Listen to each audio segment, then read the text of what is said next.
Welcome to the BB Buzz.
Hi there, this is Linda And I'm Carl. Roker from BV, and we're having a wonderful day. We are just finished a wonderful meal here at the Yarmouth Inn, but we spent our day in Boston. Wonderful trip to Boston. Saw the skyline as we went in. We're dropped off at Quincy Market, where we could shop, have our lunch, many options there. Went over to Fennell Hall and was able to go inside and view some of the historical things. Okay, so I'd like to thank Dan for our trip up to Plymouth Rock. We stopped there first, and we saw the rock and the replica of the Mayflower. And from there, we went on to our trip to Boston.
Well, here we are this morning. We came to the cranberry bog.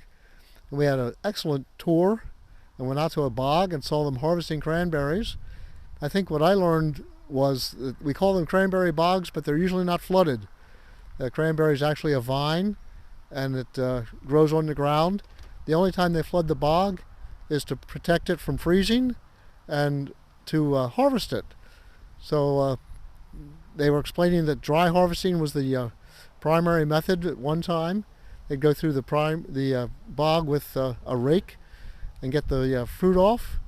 But they find that wet harvesting, where they flood the bog and go through with a rake of some sort to break the cranberries off the vine, and then they float to the top, and they just make a big circle with a big boom like they do on contamination cleanup, and they suck them into a truck and protects the vines.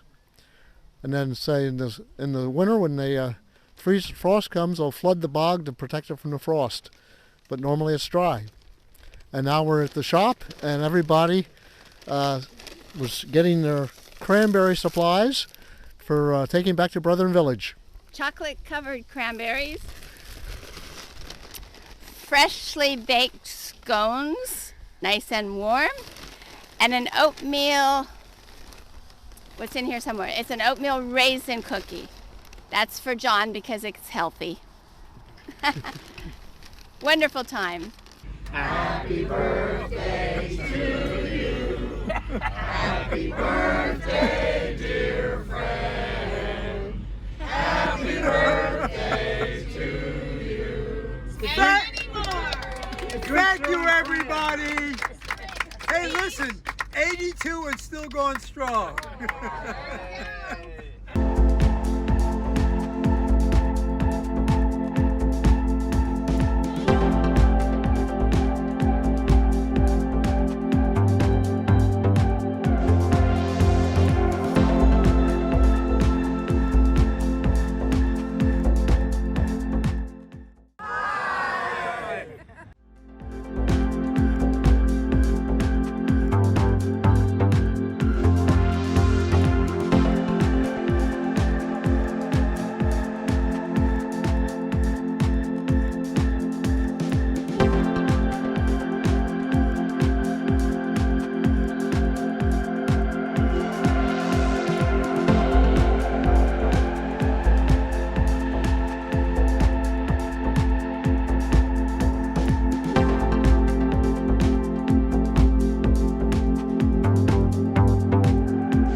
Shiver me timbers.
Hi, this is Gail. I was on the whale watching adventure today. We saw lots of whales, and even the naturalist was surprised at all the whales we saw. Allie insisted that the B&B show go on tonight, so we're the ones that are going to tell you about our dune trip. We left this morning from Provincetown, or P-Town, what it's called, and there were 14 of us that went on the dune trip. Dune trip. 2 Suburbans with 7 people in, plus the driver, and off we went, driving on the beach, through the dunes. Now, we're not talking dunes here like New Jersey. We're talking serious dunes. Allie has pictures, and you can take a look at those. I guess the highest one was 135 feet. Yes, and the other thing is it was very noticeable was the fact that you could see this tall structures of the city, and yet you felt that you were in a desert someplace, out of contact with real people and everything. It was really, really unusual. And they have dune houses out. Isn't that what they call them? Yeah, dune houses, yeah. And the state has a lottery, and people get to put their name in, and you get picked to stay in a dune house for a week, and there is no electric or no air conditioning or no plumbing, and you have an outhouse. And you have to go to a pump that's out in the outside and pump the water that you need to use. But people seem to enjoy it, and they rent them by the week. Probably not my cup of tea. Or mine. What else? Well, then also when we were running along the beach, there were seagulls that were constantly swimming along, up and down, and it was quite interesting. You probably felt like you could jump right offshore and be right on top of them if they were that close. And then our turnoff spot on the beach was maybe 100 yards ahead of us. 200 yards, something like that. There was a whole, I don't know what you call a bunch of seals, You can't call them a flock. But no, they're not a flock of seals. But it could have been a flock. But there were hundreds. It looked like there were hundreds of seals laying on the beach. So that was kind of exciting. So we had a great time today. A little tired. Yes, it's been a very busy, fun-filled week. We've been busy every day seeing things that we probably never thought we were going to see. Hi, I'm Keith Snyder. We were given a choice today of either taking a dune tour, a 1-hour tour, or a 3-hour whale watching tour. My wife and I had already done a whale watching tour, but we decided, well, let's try that again because we really enjoyed that. So we boarded a 3-tier boat, which held what we were told was 200 people, and started out on our 1-hour trip out, and then we would watch whales for an hour and then come back for an hour. Well, after 50 minutes, we met Diablo. You say, Diablo? That was a whale. Each whale has its own name. Can you believe that? So we watched Diablo for 5 or 10 minutes, and Diablo decided to dive down, and we waited another 10 minutes, and Diablo didn't come back. So we moved on about 10 minutes further out, and almost immediately we were surrounded by whales of all sorts. These were humpback whales, very huge, and interestingly enough, we met London, and London had a little baby, a little calf, and London swam around, and her little calf did tricks for us and turned over and over, and then we met some other whales that actually went under the boat. These are like, we could almost reach out and touch them. We could also see them do their spout, blow through their blowhole, and we must have seen 30 plus whales, and our environmentalists told us this was probably one of the most whales that she's seen in some time. An interesting one was turned on its side and with its white flipper actually slapped the water, and we could actually hear it slapping the water.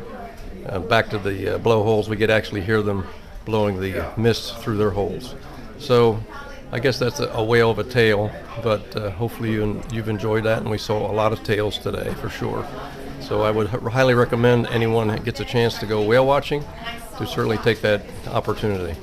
So thank you. Not here for a long time. But we're here for a good time.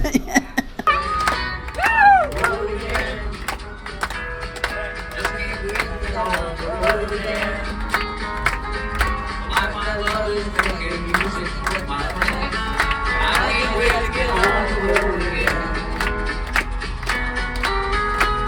There were many special activities and meals on this trip, making it very special.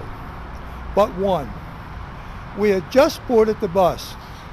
Kelly stood up and said, "Will everybody help me?" What? And everyone on the bus broke out singing happy birthday to me. Having my Brethren Village friends help celebrate my birthday made that a very special memory. Hi, I'm Carl again, and this is my wife Linda. And I just want to say, we're kind of new to Brethren Village. We've only been here a little over 3 years, and we've been on many bus trips in the past, but the best ones have been Brethren Village. Allie and Kelly really know how to run a trip, and we've had a wonderful time up in Cape Cod and Boston. You couldn't ask for two better girls. They're really great with us. They take very good care of us, and we have a great time together. Really enjoyed the trip. If you've never done this, you're missing out on something. If you're capable of doing it, try it. Hi, the reason we bought these sweatshirts is so that we could remember where we were. But all kidding aside, we'll never forget where we were. This was a great trip, and the highlight for me was the whale watch, in which we went out on a boat into the ocean, I don't know how far, until we found a pod of whales. And this can be proven by the video that Allie took, as you can see on the recap of day 4.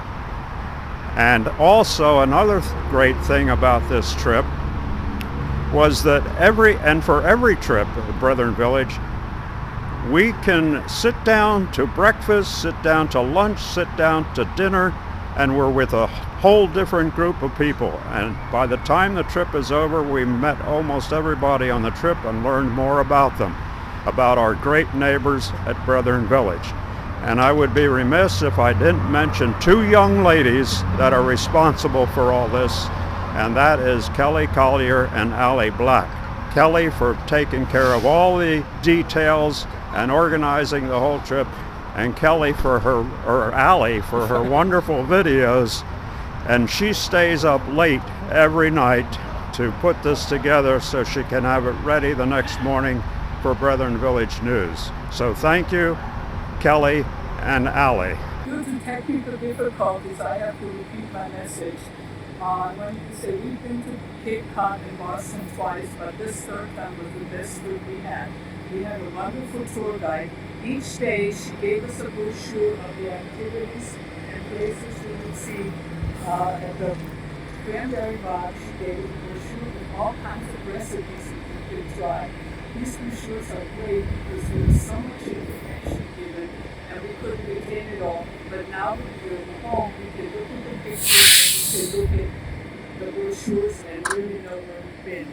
We had a great bus driver, the research was beautiful, the views were great, and our tour guide said that if she retires, she would love to come home with us and live at Brethren Village. And I think that was a great compliment that she paid, and she felt that we were very attentive and continued to work with.